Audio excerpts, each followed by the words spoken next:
What's up, y'all? This the truth behind the breakup of the group OutKast. Now, a lot of people know about OutKast now. They've gotten caught up. But back in the day, when I think they went to Tri-City in Houston, they were in two different worlds back then. You see, Andre 3000 grew up musically, inclined by jazz and all different type of records, and people thought he was just going to be a musician.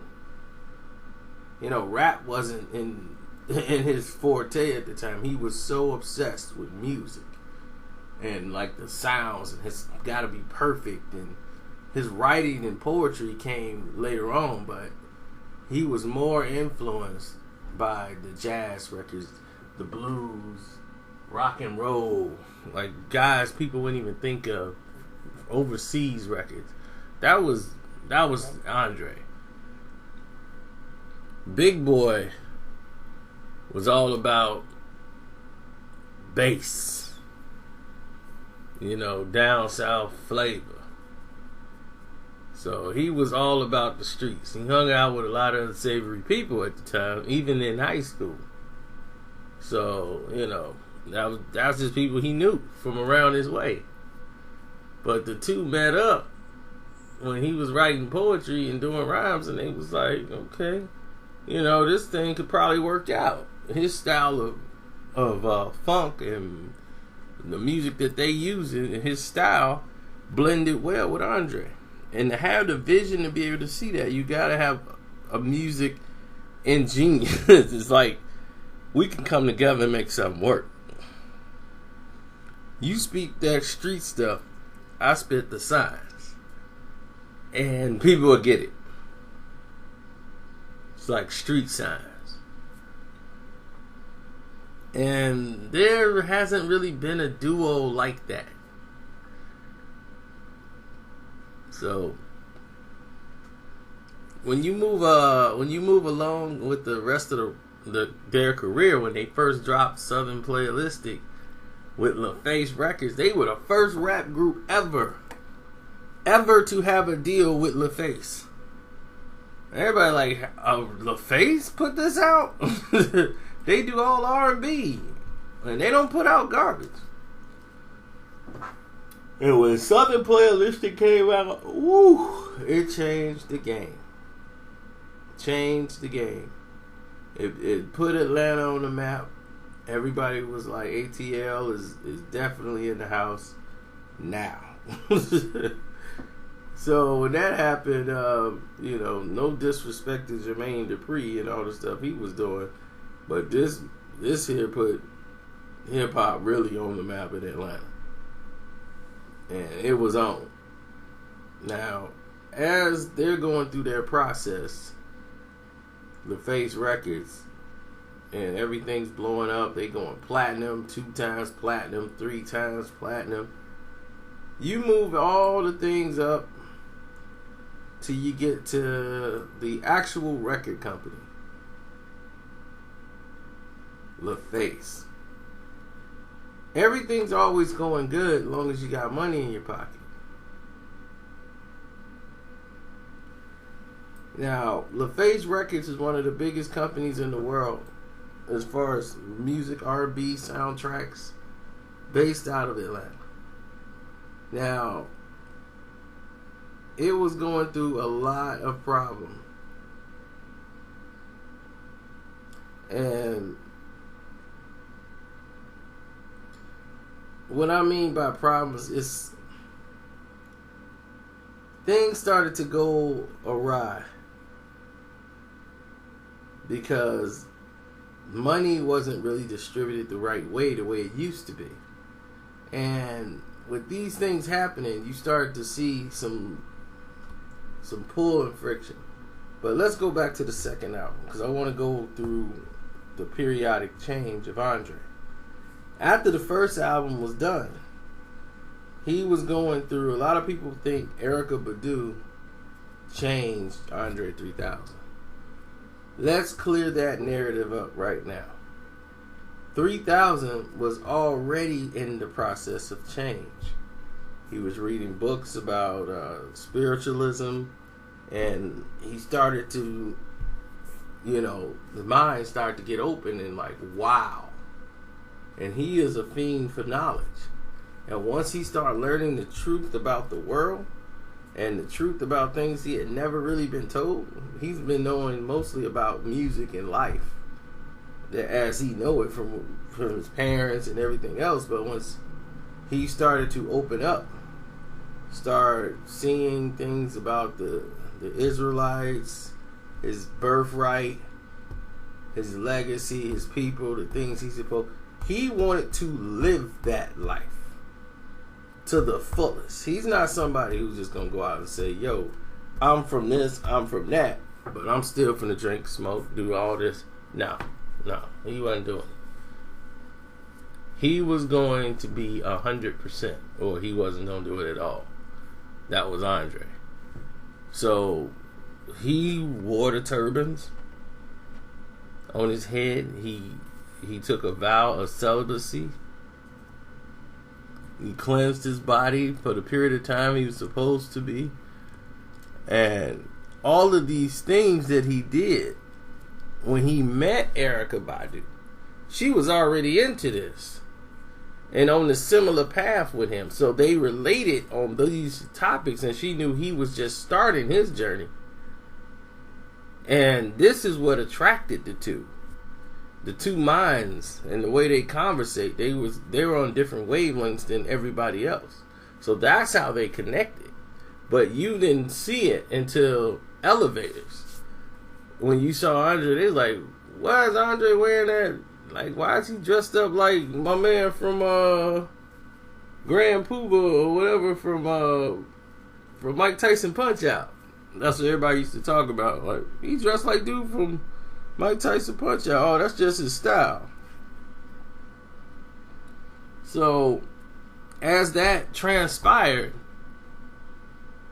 people in Big Boy's camp was like, man, your boy tripping out. He's smoking them here we call them wicker sticks, but, like, no, he's smoking that stuff dipped in that embalming fluid. It done messed his brain up, man. Your boy gone. He was like, nah, man, he good. He alright. They over there smoking and drinking, doing their thing. He over there reading a book, drinking water, eating lettuce. It's like, what? What's going on with Andre? So for them to still go in the studio and do their thing, Big Boy was like, look, I'm riding for him. Like, he got my back like I got his back. So to make that kind of commitment, because other people looked at it like he was crazy. Like, people looked at Andre like he was nuts. And they were in his circle. All them dudes you saw in the video of Players Club looking at him like he was nuts. Big Boy was the only one really like, look, that's my brother. This is what he doing. This is what it is. So when everything was said and done, when everything was said and done, 3000 went ahead and they made their records. It was nobody stopping them. And for some reason, monies wasn't coming in the way they should have. They sold 4 million records, and they got the biggest the biggest bonus check they had ever gotten. They went on tour with the Rosa Parks and Sorry Miss Jackson and put them on a level that they had never been at. And even Andre had to tell people, he was like, look, when they won the award, and he told people when they won for Speaker Box, and he got up there and he said, this is the award is for everybody who thought Stankola was our first album. No, we've been here for a long time. Long time coming. So we finally getting our due. They sell 10 million records on Speaker Box. And before that was done, like, people always think because you argue or fight or have a disagreement that y'all not cool, or the group is a mess. You know, or that's what started the beef. They had a show they did, I think in 2001. They was in tour. That was the only time I remember them ever having a disagreement, period. I mean, serious. Like, a disagreement. Like, I don't even really want to go out and do this. And it was because Dre didn't really feel the show. For some reason, this show he didn't want to do. He wanted to, like, produce and put out rappers. He wanted to do that more than make an album and go out and do this tour and shows. He's just like, I don't feel like touring. Like, I felt like it yesterday when we did it, but now I'm like burnt out. Now I feel like I'm forcing it. The show don't feel good. And he's trying to get Big Boy to understand it. Big Boy looked like, these people spend money. We got a job to do. Let's get that paper.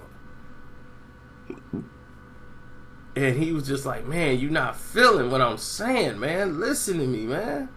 You know, you can't feel this. Like, you can't feel the show and, you know, like, what's going on? Like, you normally feel it. You know when it ain't right. This ain't right. And that's when they did a compilation album or something back then. And they had the whole world on the album. Remember that?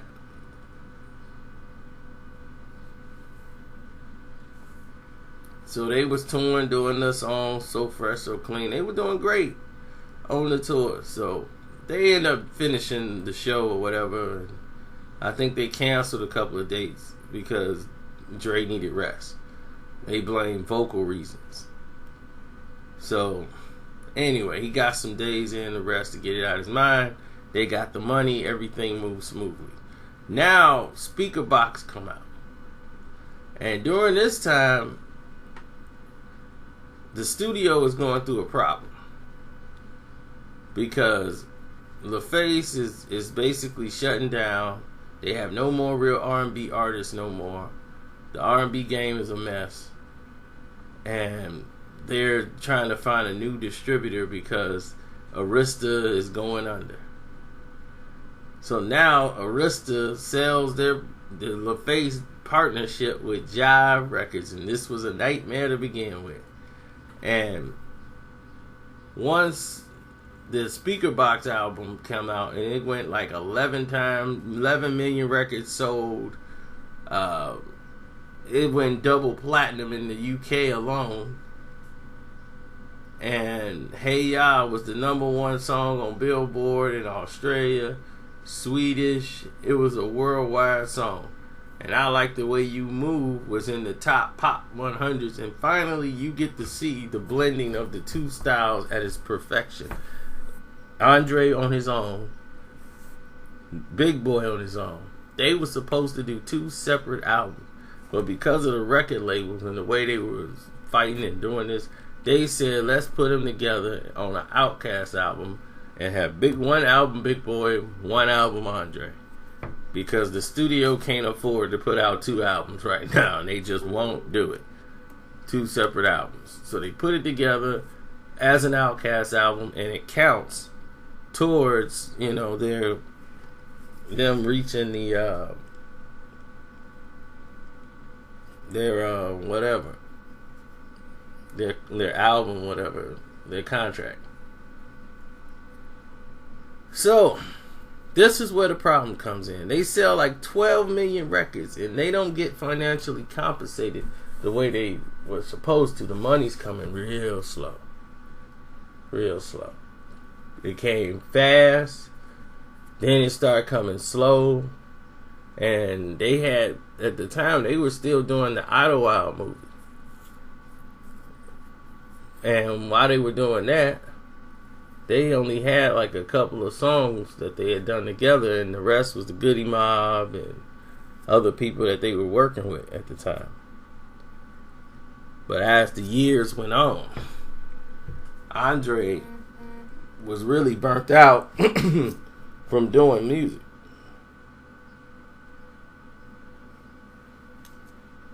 And once he was burnt out from doing music, it was like, we're done. Like, he wanted to do other things, like movies, music. The business side was draining him, and he just wasn't feeling it no more. He just wasn't. He was completely spent, and just like, I need a break. So after Hey Ya, he took a break, and Jive Records, they were like, man, everybody's waiting on that Andre 3000 record, that album, you got to put it out. So he was like, all right, I'll do one, but I want to do it on my terms, and this is what I want to do. And Jive is telling him what kind of records to make. And he's like, these people we don't know is too involved in what I want to do. So I'm just not finna do nothing. I'm gonna sit back. I got money, so I'm gonna just sit back. I ain't doing nothing. And I'll just sit back. If somebody need a verse, I hit them with a verse, but I'm just gonna get my acting thing going.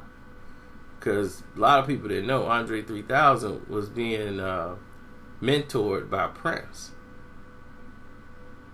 Prince started reaching out to Andre 3000 and talking to him, and was telling them about the record labels, and telling them how they was going to do this, how they would do that, and what's bad, what's good in the business, period.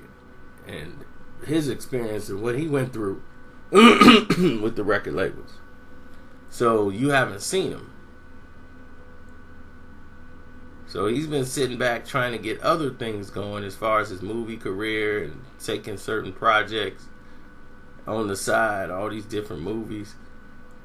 So as you've seen all this stuff kick off, and he's doing TV shows, and Big Boy is out doing his thing. Big Boy is like, look, I gotta get going. So with the success of ATL and all this stuff, Big Boy got a production company. He making moves too. So he got an album coming out. And everybody's like, oh man, it's gonna be huge. Big Boy got an album finna drop, and he finna do this and that. And everybody's all excited. Like, oh man, this finna be dope. We gonna see what he gonna do. So when he put the album that he was working on out, he put out a couple of mixtapes, and he sent some records over to Dre, so that 3000 can get on them. And nothing happened. Like, he ain't talked to Andre for a while, and everybody's like, oh, they beefing. Oh, they got a problem. And he's like, I don't even understand this. And he's alright, cool. It is what it is. So he had the Purple Ribbon All Stars or something, and Got Perp Volume 2, and all this stuff was on there. And then he had Aquemini Records, and I think they had Aquemini Records. I think that was their record label. I'm not really sure. I'm trying to go off my dome here. But Andre 3000 left Aquemini Records. So that was done. And Purple Ribbon Records came. That's what happened. They had Aquemini Records, then it became like Purple Ribbon Records. And once they started going down this thing, this is when he would listen to the records before he would send a verse. That's what Andre would do. He want to hear your verse and hear the record before he put his verse on the record. And that's how he choose the artists he want to work with. He'll say, man, I would love to work with this guy, but let me hear what he's saying first and see what this record's about before I start putting my verse to it, so I can know how to write my verse to this. So I don't be rhyming about something different or crazy and it don't blend with the track. So let me see, how this is going. So this whole thing was going back and forth for a minute. Then I think in like 2007, this was like Big Boy's big album. Like first big album he did completely from front to back. A lot of people that know Andre helped Big Boy with some rhymes. Not like I'm writing your raps. Big Boy write his own raps. It's just that he would suggest a lot. Like, look, let's do it this way and come up with the structure of some of the songs. The Sir Lucius Left Foot album, that was the album right there. That was completely all Big Boy. Andre didn't have nothing to do with it. He sent Andre some songs, and Andre sent them verses. But Big Boy left and went to Def Jam. He had this album, and it was completed, and he had got some verses from 3000 and was finna put it on the album on like 3 songs. And once he got the songs and they was finna go on the album, what's his name was like, yeah, this album here, we can't put it out, Jive. They was like, you need to go make a record like a lollipop record. A lollipop record. Yeah, that's what's hot right now. This is like a work of art, and we don't know what to do with this. So they say, you know what? We'll let you out your contract. You can go do what you want to do. So he was like, bet. They let him go because he was upset with him. He went over to Def Jam, and Def Jam was getting ready to release this album. They said, oh, no, you can't have any verses with you and Andre 3000 because together, then that's OutKast. And OutKast still belongs over here at Jive.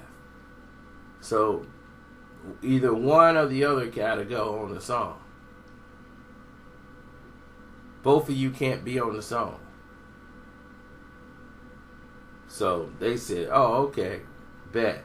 So he said he was going Big Boy was going to just take Andre verse off. Then he said, man, forget that. I'm just going to take the whole song off because if I got to take my brother off the song, it ain't going to be the same song no more. So I'd rather just take it off and save it for another day. So he got 3 songs in the vault right now with Andre 3000 on it. So 3001 on the album.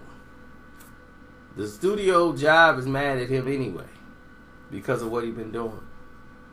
He go around, he give a verse, he'll just give his verse and get paid.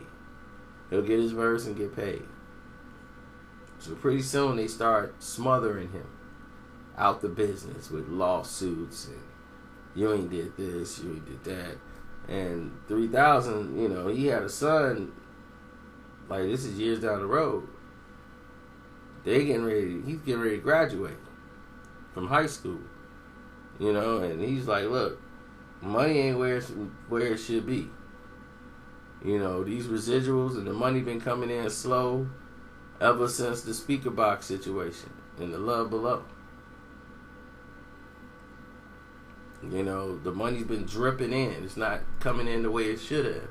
Everything's caught in the pipeline because companies folded, bought by somebody else. So they're not getting their money. And he's like, look, lawyers costing money and getting all this money up.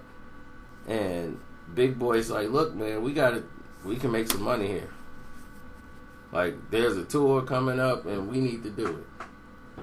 And it was the Coachella back in, I think, 2013, something like that. And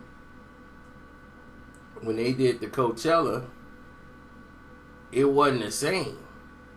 You saw that it was a mess.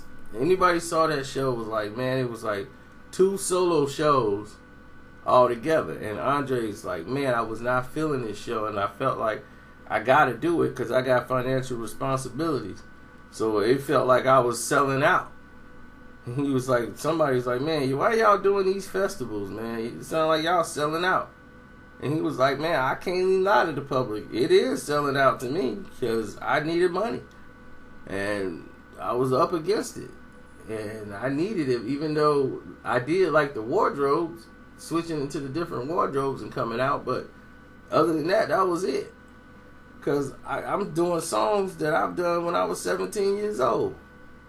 And that's not even what I do no more.